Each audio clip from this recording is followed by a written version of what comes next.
मानव कल की वर्सेस ऊर्जा कल की वीडियो के बाद मुझे और एक थॉट आया है कि E is equal to mc square जो फेमस इक्वेशन है वो भी कल की जी के ऊपर लागू होगा। ई एनर्जी जो है वो है ऊर्जा कल की, कॉस्मिक कल की, आकाशीय कल की, जो सब कुछ सब जगह देख सकता है और सब कुछ एक्चुअली कर रहा है।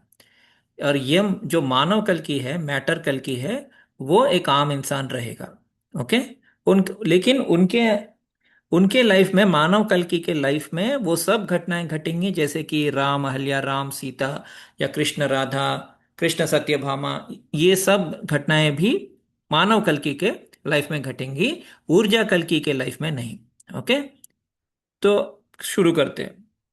हम सब हम सब ने बचपन में यही कहानी सुनी है कि कल्कि आएगा, घोड़े पर सवार होगा, तलवार उठाएगा और अधर्म का अंत करेगा। एक बहुत पावरफुल इमेजरी है। लेकिन शायद ये पूरी सच्चाई नहीं है। अगर हम थोड़ी देर के लिए माइथोलॉजी और साइंस को एक साथ रखें तो एक अजीब सा कनेक्शन दिखता है। आइंस्टाइन का जो फेमस इक्वेशन है E is equal to mc square, जब हम फिजिक्स में एनर्जी और मैटर के रिलेशन को रूप में पढ़ते हैं तो वही इक्वेशन शायद एक सिंबॉलिक भी हो सकता है जिसमें हम कल्कि को समझ सकते हैं। आइंस्टीन ने कहा, जो कहा वो बहुत सिंपल है लेकिन बहुत डीप है। एनर्जी और मैटर अलग चीजें नहीं है। मैटर एनर्जी का कंडेंस्ड फॉर्म है, एक छोटा फॉर्म है, एक नॉट एग्जैक्टली छोटा बट या मतलब कंप्रेस हो गया है। जैसे कि एलपीजी का लिक्विड जो एक्चुअली गैस है, यानी जो दिख रहा है, जो फिजिकल है, वो असल में एनर्जी का ही एक रूप है। अब अगर हम इस लेंस से हम कल्कि जी को देखें तो सवाल बदल जाता है। कल्कि कौन है ये सवाल कम महत्वपूर्ण हो जाता है, और कल्कि क्या है ये ज्यादा महत्वपूर्ण हो जाता है। अगर हम इस इक्वेशन को डिकोड करें तो ये एक सिंबॉलिक स्ट्रक्चर बनता है। E is energy, M is matter यानी भौतिक रूप, सी स्क्वायर वो मल्टीप्लायर, वो इंटेंसिटी जो एनर्जी को विजिबल बनाती है। अब इसे कल्कि पर अप्लाई करें तो ये अलग से पिक्चर सामने आती है। एनर्जी कल्कि वो जो दिखता नहीं लेकिन हर जगह महसूस होता है, वो एक कलेक्टिव अवेकनिंग है, कॉन्शियसनेस है, हो सकती है एक बेचैनी, एक डिसैटिस्फैक्शन जो सिस्टम्स को अंदर फैल रही है। वो ये फोर्स है जो लोगों को सवाल पूछने पर मजबूर कर रही है कि क्या तुम बहुत सारा पैसा कमा के ट्रेडिंग करके खुश हो, या तुम पुराने ढांचों को चैलेंज कर रहे हो और एक हिडन करेक्शन प्रोसेस को एक्टिवेट कर रहे हो। और फिर आता है मैटर कल की, एक फिजिकल मैनिफेस्टेशन। लेकिन यहाँ एक ट्विस्ट है। अगर एनर्जी पहले से ही मौजूद है तो मैटर उसका सिर्फ कैरियर होता है, क्रिएटर नहीं। मतलब जो इंसान सामने आएगा वो जरूरी नहीं है कि वो दिखने में एक्स्ट्रॉर्डनरी हो। वो एक बिल्कुल सामान्य आदमी जैसे हो सकता है, जैसे मिस्टर इंडिया, कोई राजा नहीं, कोई सेलिब्रिटी नहीं, बल्कि सिस्टम के बीच में खड़ा एक एनोनिमस व्यक्ति। राइट। जैसे नसरुद्दीन शाह इन ए वेडनेसडे। वेडनेसडे का मतलब है बुधवार।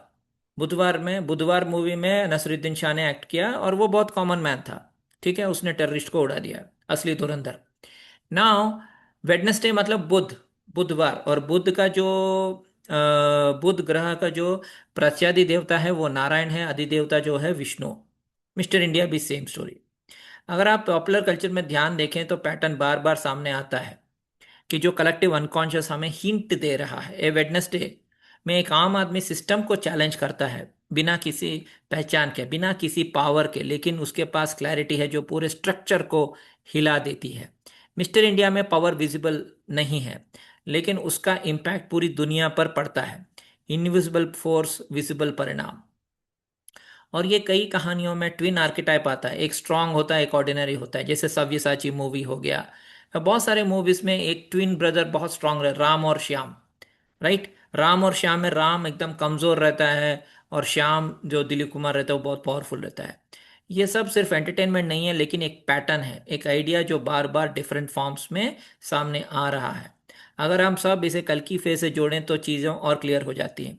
अगर ई पहले आता है तो एनर्जी एक्टिवेट होती है, मैम बाद में आता है तो यानी कोई व्यक्ति उस एनर्जी का मीडियम बन जाता है। इसका मतलब यही हुआ कि शायद गलत जगह देख रहे हैं। हम एक हीरो ढूंढ रहे हैं, स्पेसिफिक फेस, एक पहचाने योग्य फिगर। लेकिन अगर इक्वेशन सही है तो कल की एक फेस नहीं होगा, वो एक फील्ड होगा, एक एनवायरनमेंट जिसमें कुछ लोग कैरियर्स बनेंगे, और ये प्रोसेस ऑलरेडी शुरू हो चुका है। आप देख सकते हैं सिस्टम्स में क्रैक्स आ रहे हैं, अथॉरिटी स्ट्रक्चर चैलेंज हो रहे हैं, लोग पुराने नैरेटिव्स को ब्लाइंडली एक्सेप्ट नहीं कर रहे हैं। राइट। ये सबसे कंफर्टेबल हिस्सा आता है। अगर अनकंफर्टेबल हिस्सा आता है, अगर कल की एक कॉमन मैन के रूप में आता है, तो क्या हम उसे पहचान पाएंगे या हम उसे इग्नोर कर देंगे क्योंकि वो स्पेशल नहीं दिखता है। हमारी कंडीशनिंग हमें सिखाती है कि दिव्यता हमेशा एक्स्ट्रॉर्डनरी दिखेगी, लेकिन E is equal to MC² हमें उल्टा बताता है। एक्स्ट्रॉर्डनरी एनर्जी ऑर्डिनरी मैटर में भी एक्सिस्ट कर सकता है। Atom bomb. इसलिए है शायद कल की कोई दूर का भविष्य नहीं है, शायद वो प्रोसेस ऑलरेडी चल रहा है और मुझे पता है कि चल रहा है। शायद एनर्जी ऑलरेडी एक्टिवेट हो चुका है, क्या ऑलरेडी है। यही तो मैं बोल रहा हूँ। ठीक है। तो अभी मैं कुछ बता, राम और गिव राम और श्याम एग्जाम्पल। श्याम एग्जाम्पल दिलीप कुमार। सीता गीता राम और श्याम टाइप्स।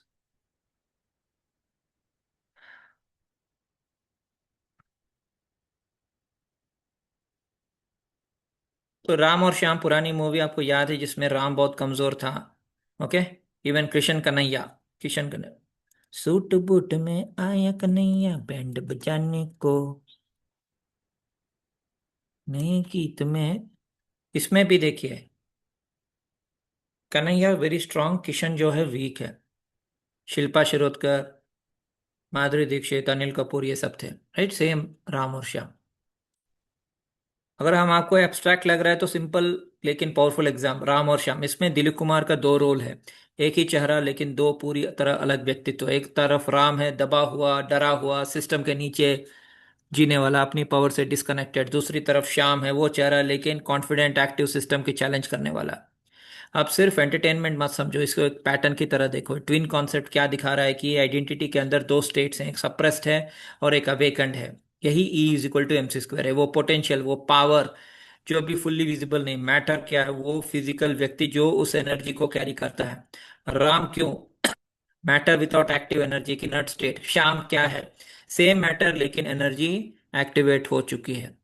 ठीक है दोस्तों, धन्यवाद। सूट बूट में आया कन्हैया बैंड बजाने को।